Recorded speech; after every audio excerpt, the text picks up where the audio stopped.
All right, old thought and guide. She should not be nagging at me. Anybody relate to that one today? She has to be told to shut up. How do I counter that? Because what happens when I say, shut up? She doesn't be like, oh, I'm sorry. I will close my mouth because I am being disrespectful. I am being loud. I am probably causing emotions in you, and I just want to love and respect you. I apologize for my excitement and my tone and all these things. Thank you for shutting me up. No, that's never happened, ever. It would be nice if it did, though. It would be nice, close, very close. Like, it's come close, but usually, all of a sudden, it's like New Year's Eve, and there's fireworks, and streamers going, and things getting thrown, and no kissing.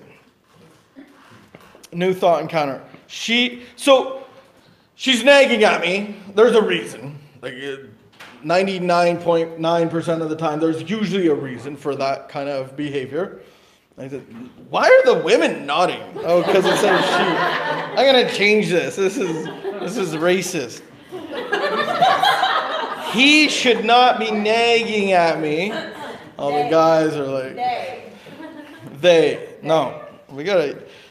Okay, so then there's a reason she's nagging, or she's just nagging at me, but there's usually a reason, because it's not like my go-to emotion is being so annoyed that I'm nagging at people. So the new thought can simply be, she is angry and I'm angry too. Well, it's just the truth. It sucks. So what do? I believe this. Right? The counter is I can buy it. I'm angry. You're angry. We're all angry. Look at us. We angry people.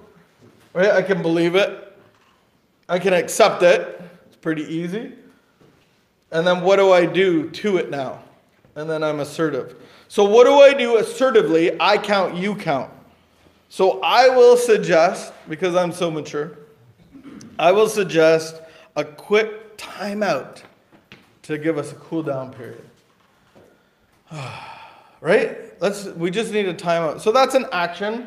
And the result, hopefully, it'll be a timeout and you both get to relax a little bit, walk away from a heated situation.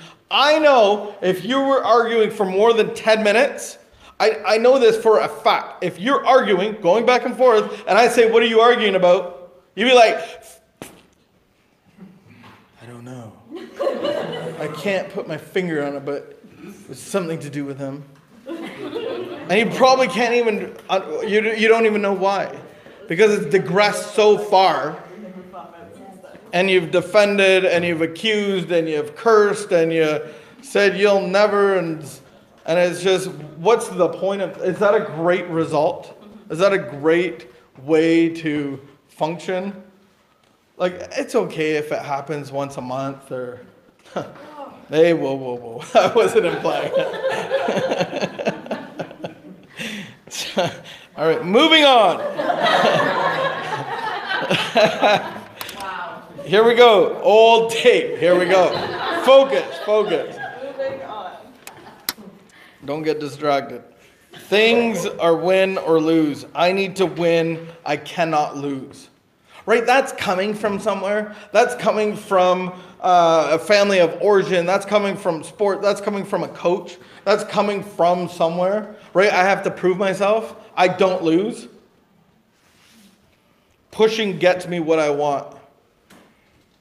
I'm super competitive, unfortunately. I've learned to curb it a little bit.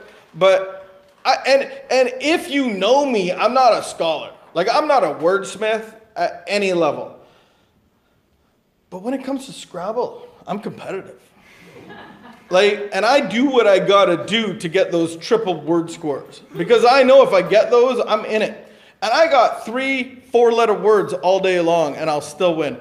There was a time where we were arguing, I don't know what about, but it was probably about a specific word in a dictionary, because you can't really look up dictionaries, but I have special needs, so I can. And there was some boundaries that were broken, and a Scrabble board flew across the room. And the French fries. But I won. Right? I don't care. I won. And I remember going, I pushed her so far into insanity, and I came away going, yeah, got that one. That's a win. That's a big W under my belt. We haven't played Scrabble since. No, we actually have. We've played Scrabble. Yeah, you made up with me one year. We had make up Scrabble. All right, we're getting off track. Okay, so pushing gets me what I want. I can push somebody to the brink of insanity. I go, hey, I won that round. Yeah. Confession time, people. Yeah. Okay, so what's a counter? I can compromise. I can compromise. If I win, someone else has to lose, and they won't like it either. No one likes losing all the time. Like, I never saw that. I remember I went on a roll at the cottage. We were up there for an incredibly long time one summer. And we played, I think it was 21 games of Monopoly, and I think I lost one. Fine, they were my little brother and their friends. But I won all the time, and there's nothing else to do back then. There's no TV, there's no cell phones. And I remember being really proud of myself. I'm the king of Monopoly. Want to play again? No. I can compromise. If I win, someone else has to lose, and they won't like it. So I will suggest a solution where we can both have to give a little. So is that something that's believable, acceptable? I can buy into it. It's assertive because both people have a little bit, right? Things have to go the way I want. So I will bully, push, manipulate, whatever I have to do to get my way. Right? This is a belief system that you've gotten as a kid. And so it's super important to you to be in control. That person's really hard to be around. And once you get into relationships, you're going to have negative result after negative result after negative result. Counter. I do not have to get my own way. As an adult, can't we all believe it? Like, you would say that to a kid. Hey, you can't always get your own way.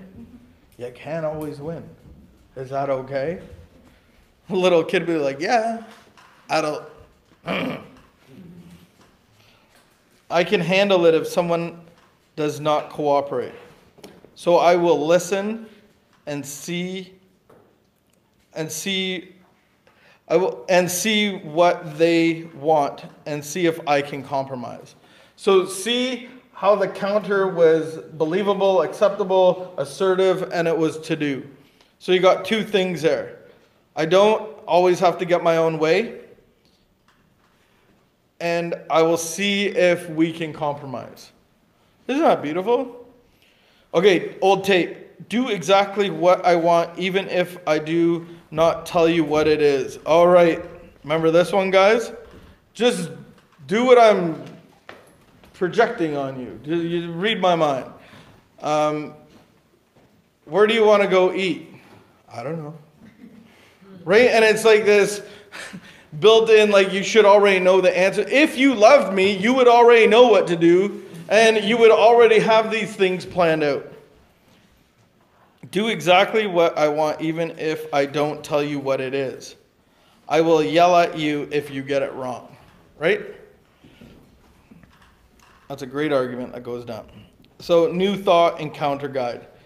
They cannot know what I want if I do not tell them.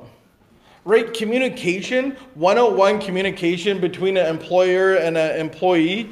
You sit there and what did you hear me because this is important because we're in a business.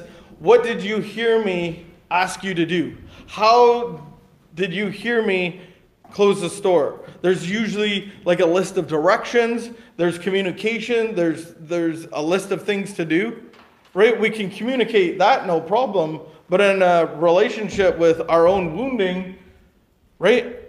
We just think everybody should know what we need. They cannot know what I want if I don't tell them. Here's an easy one. So I will ask for what I want and accept their answer, whether it's yes or no. And my friends, if you can't accept the answer no, you are never asking a question, you were demanding. You should be able to accept a no just as easy as a yes, or else you weren't really asking a question.